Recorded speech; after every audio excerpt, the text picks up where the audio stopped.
un poco el objetivo de tu presencia en esta noche, Armando.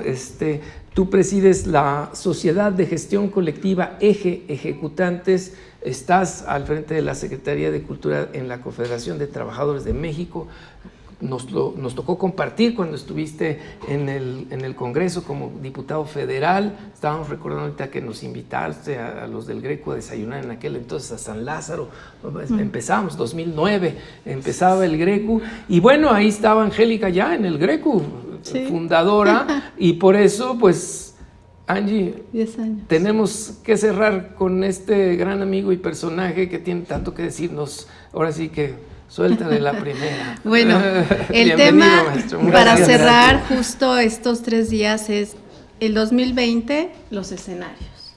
Y bueno, tú has tenido como mucha participación en muchos frentes. Es decir, tenemos, por ejemplo, el tema de los trabajadores, el bienestar y la protección de los trabajadores de la cultura. No solo los músicos, los ejecutantes, sino de todo este sector que al menos desde hace mucho tiempo, pero en este año también un común denominador ha sido la precariedad. ¿Cuál es tu visión bueno, sí, de lo que viene en este tema? Señora Angélica, muchas gracias. Estoy muy contento de estar con ustedes y poder compartir pues, algunas experiencias y cerrar este ciclo que están haciendo, que me parece muy interesante. Bien lo dices, me tocó ver el nacimiento de este movimiento del Greco. Creo que es algo fundamental en el país, que haya un lugar donde se puedan debatir las ideas y donde se pueda también hacer análisis, y creo que ustedes los han hecho muy bien y nos han orientado como legisladores, como personajes políticos o también como trabajadores de la cultura, y eso para mí es algo fundamental. La pregunta que tú me haces es muy interesante porque vivíamos un sindicalismo desde el siglo pasado hasta esta época, hasta el 2017, 2016, bueno, en el 2012 ya hubo una reforma laboral muy importante, muy importante, pero se habían hecho paso a paso, no se había tocado ciertos artículos importantes de la Constitución, pero después viene una oleada que viene desde Canadá, Estados Unidos, con el TECMEC, donde obligan al gobierno mexicano, porque yo digo que es una obligación, le ponen un ultimátum, que si no cambia la ley laboral de nuestro país, no firman el tratado, entonces se crea una ley laboral muy extraña, una ley laboral que a veces sentimos que no tiene en algunas partes pies y cabezas, y ellos toman algo muy importante, dicen voto libre y secreto. Claro que estamos de acuerdo que hay un voto libre y secreto. De hecho, en el sindicato de músicos lo tenemos hace 25 años, y hay sindicatos que lo emplean de esa manera, cuando hay... Claro, también hay sindicatos que lo hacían a mano alzada y ahora ya tienen que modificar sus estatutos para poder tener pues, una mejor democracia dentro de ese sindicalismo. Sin embargo, hay cosas muy extrañas. Por ejemplo, dicen, todos los sindicatos tienen que rendir cuentas al gobierno.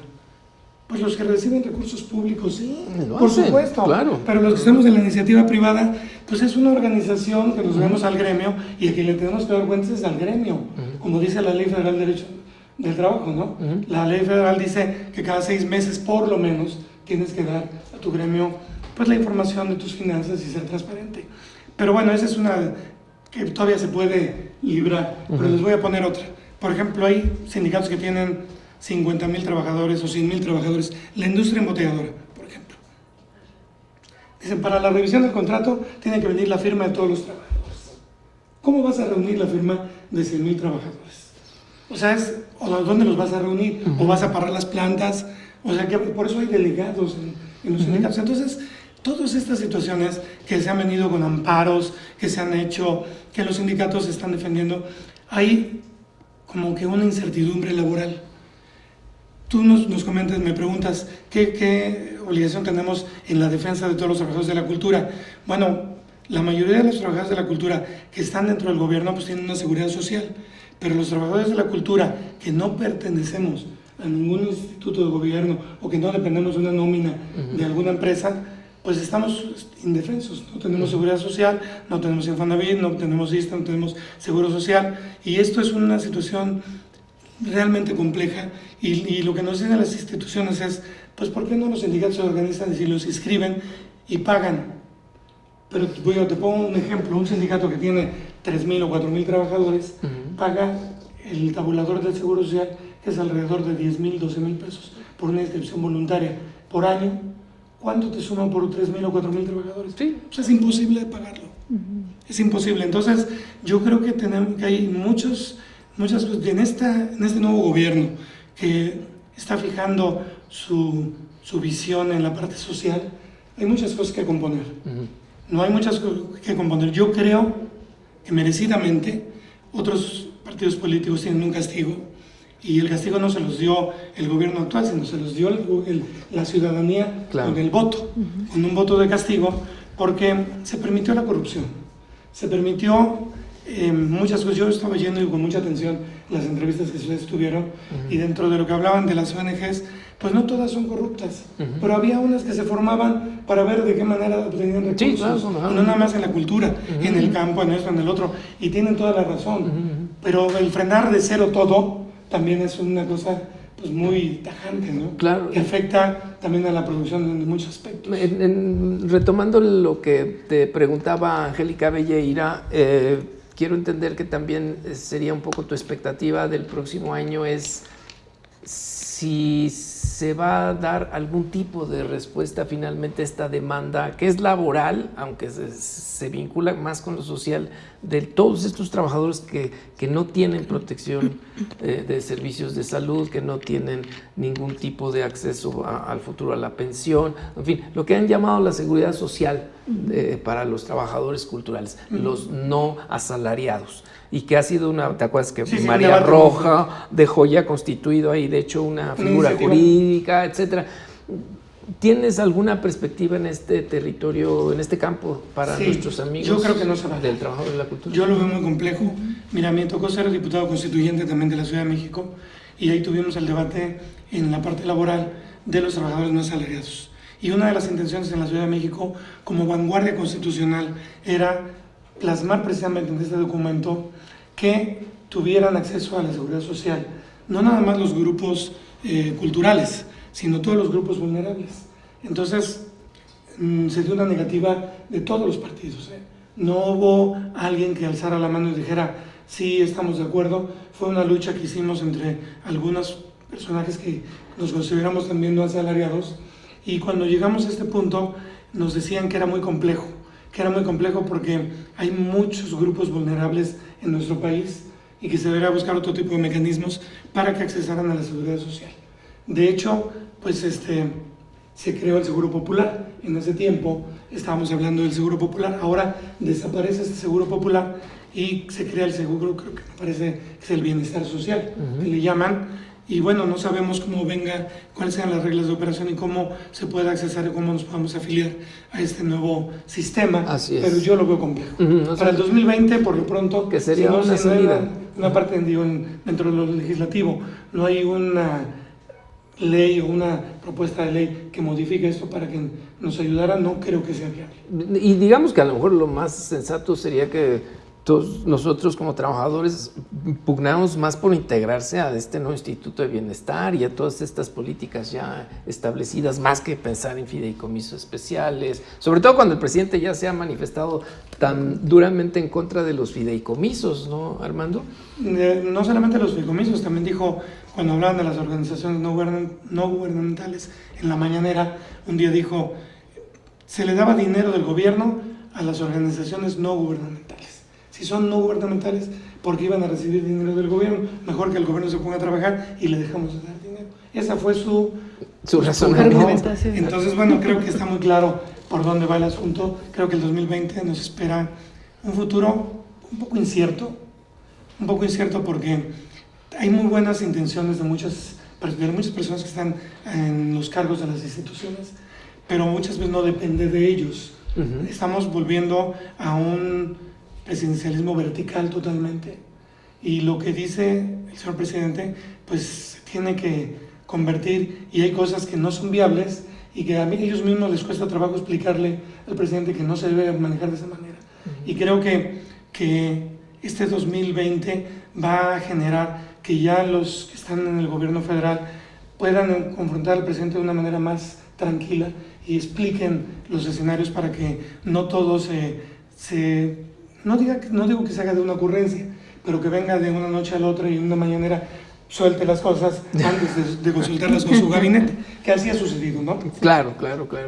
Bueno, otro de los temas, Angélica, que están ahí de perspectiva para el año próximo tiene que ver justamente con la consolidación de los programas sociales. Te lo pongo en la mesa, además de que, miren, Armando trabajó muy bien y trae aquí su larga... No te preocupes. ¿Qué? 35 puntos, bueno, uno por minuto más o menos. No, vamos a guardárselo, no es cierto. Está el tema de los programas sociales, ¿no? Armando, tú como militante del Partido Revolucionario Institucional, ¿no te da la impresión de que mucho de esto, digamos, ya era una bandera, bueno, corrijo mis palabras, era parte del quehacer del Revolución Institucional por muchos años? Entonces, esta idea de ir a las comunidades y dar los recursos a estas comunidades, ¿cómo ves el futuro de estos programas sociales? Mira, desgraciadamente se vuelven clientelares y se vuelven partidistas. Eso es lo más complejo. Ojalá este gobierno tenga la capacidad de desvincular un programa social al partido, porque automáticamente vemos en muchas comunidades que cuando llegan, bueno, inclusive hasta hubo una demanda y una denuncia de que venían con sus casacas del los partido, siervos de la ¿no? nación, ¿no? ¿Te refieres a los siervos de la nación? Sí. Y digo, inclusive al entregar los programas sociales no dicen es un programa social de la Presidencia de la República, del Gobierno Federal, sino dicen es un programa del partido que está en su mayoría, ¿no? Que es Morena. Y antes lo decían del PRI y lo decían del PAN en su época. Yo creo que aquí no es tirar de que se hagan clientelares los partidos políticos, sino desvincular los programas sociales del partido político. Y eso yo creo que ese es el gran reto del presidente para el 2020, 2021 y para las siguientes generaciones. Porque entonces parece que el quien te da el recurso o el que te da el apoyo social, pues es el partido político y no el gobierno a través de los impuestos de los mexicanos. Y eso suena como medio difícil, ¿no? Sí. No se antoja, utópico. está difícil, ¿no? Pensar que no al menos se en la haga ese tradición uso, del claro. presidencialismo mexicano, no sé, nuestros amigos que están Pero aquí nuestro presidente viendo, está tratando de cambiar las cosas, ojalá. No, decimos que se nos antoja difícil y además me da mucho gusto que tú tengas esa posición. Digo, en verdad, hay oposición que está trabajando para que las cosas no funcionen. O sea, porque esa es parte luego del trabajo de la oposición. ¿Cómo ves la oposición? Mira, yo la oposición la veo un poco en pausa. No todas, pero sí las veo en pausa. Yo creo que debe de convertirse en más participativa, debe de organizarse la oposición, porque como que está todo el mundo, o bueno, me incluyo, estamos a la expectativa. Estamos a la expectativa, qué irá a pasar, que los que tienen cola que le pisen, pues no se mueven, ¿no? Los que no tienen cola que le pisen dicen, pues quién sabe si me muevo y algo no pase, salgo en la foto. no salgo, o como que hay algo.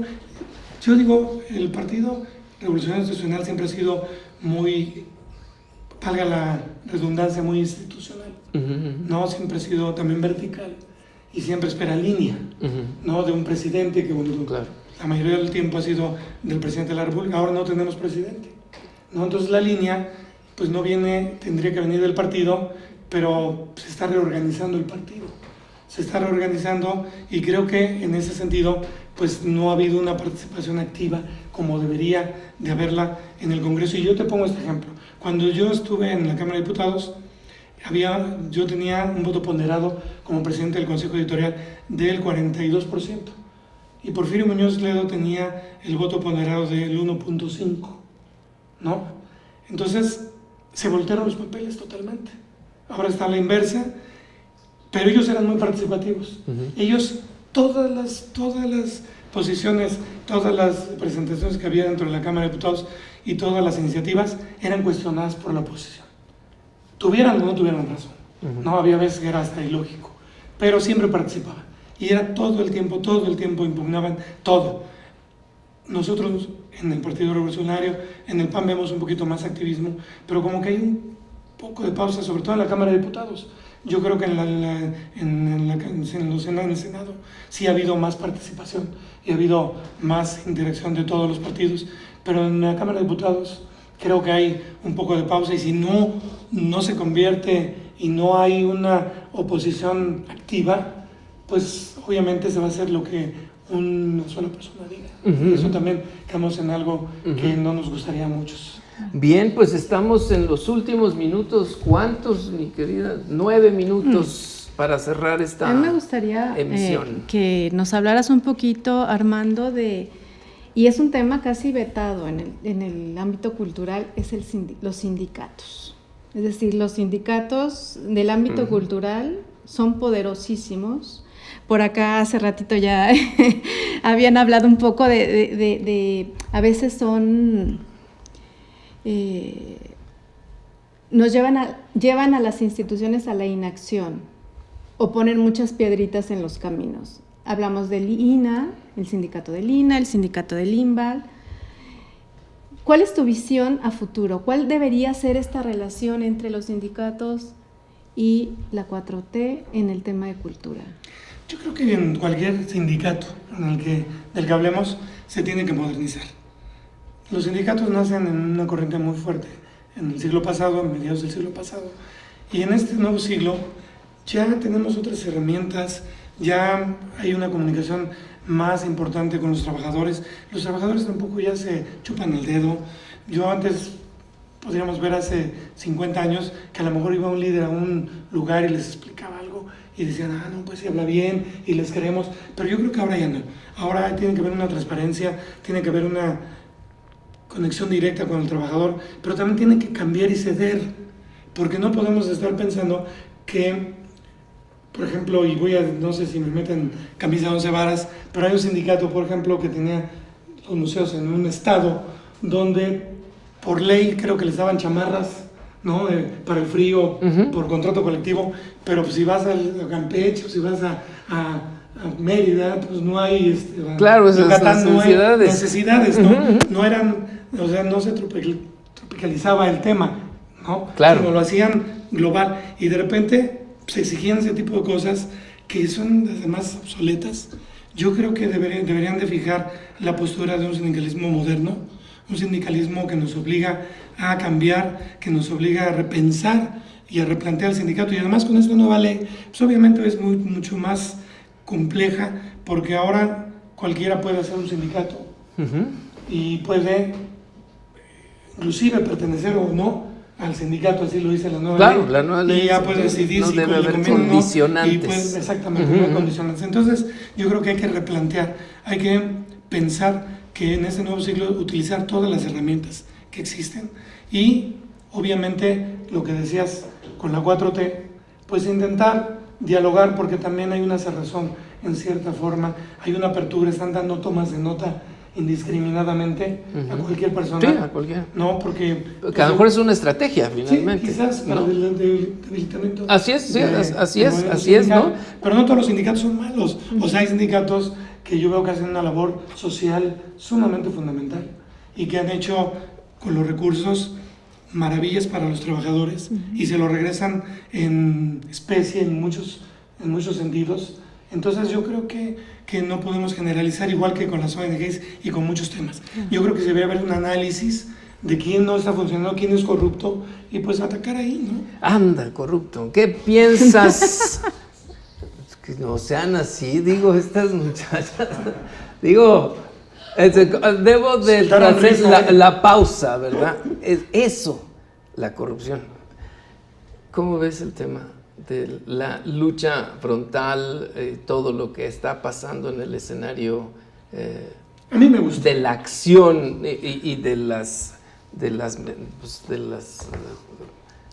los expedientes, la fiscalía, o sea, ¿cómo lo sientes desde ese lado donde estás? Políticas, yo creo que es muy importante y muy interesante que sí haya un control y que además que entendamos, como lo dicen, que ya cambió el paradigma de gobierno.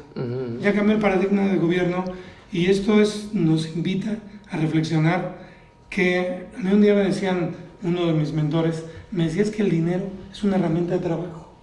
Así como puedes ver, si tú haces discos, aquí que tengo una libreta que tengo un acetato, si tú haces discos, pues no te vas a robar los discos porque ves muchos, ¿no? Entonces es una herramienta de trabajo. Si haces libros, pues los libros son para distribuirlo, pero el dinero parece que cuando lo ven con una cosa muy interesante y empiezan a tratar de apropiarse de él y eso no entra, pero lo peor es cuando se permite la corrupción. La corrupción no es de un solo lado. No, y participa mucha gente y hay muchas cadenas. Sí, pero digamos, ¿estás de acuerdo y ves que el año próximo el tema de la corrupción va a seguir siendo un asunto nodal de la agenda? ¿Van a caer más gentes? ¿Va a profundizarse? ¿Te parece bien desde esta lógica en la que...? Yo creo que sí es importante que se entienda que la corrupción vino a afectar también a la política mexicana.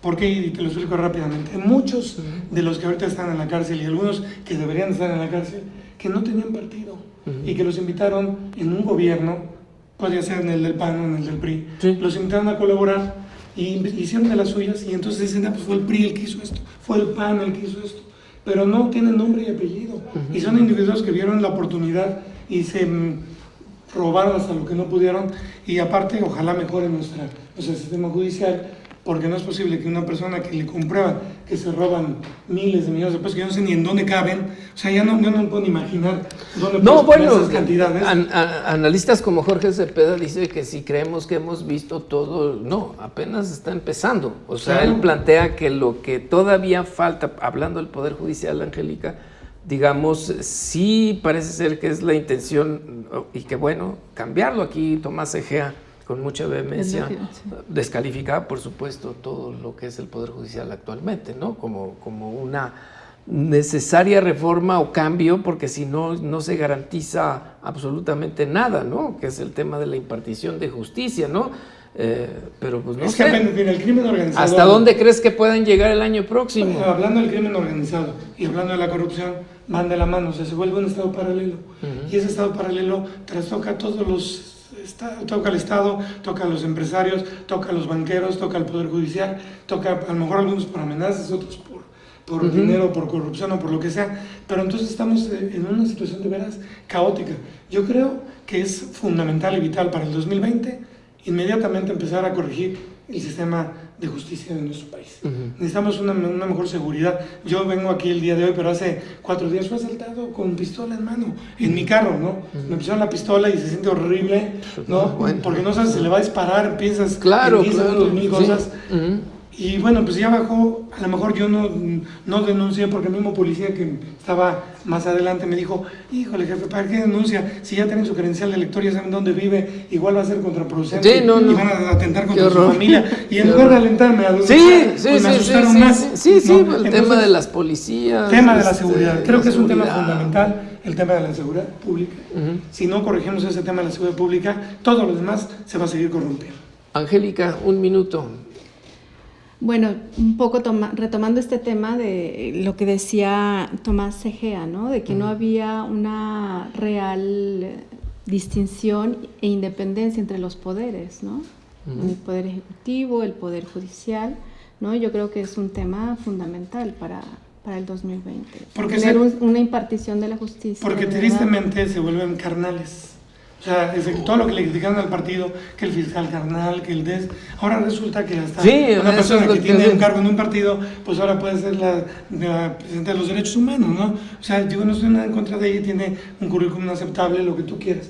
Pero lo que no se permite, ¿por qué cometer ese tipo de errores que tanto criticaron? Claro. Ojalá no se vuelva una visión de imposición, porque ahora ya gané y estoy aquí y ahora se hace lo que yo digo, y se vuelva una situación de entender por qué llegó. Claro, porque además podemos cambiar el sistema judicial, pero si al final de cuentas no es independiente, pues va a ser más o menos lo mismo. Bueno, creo que ya llegamos al final, Armando, querido, muchas gracias, Armando Báez Pinal.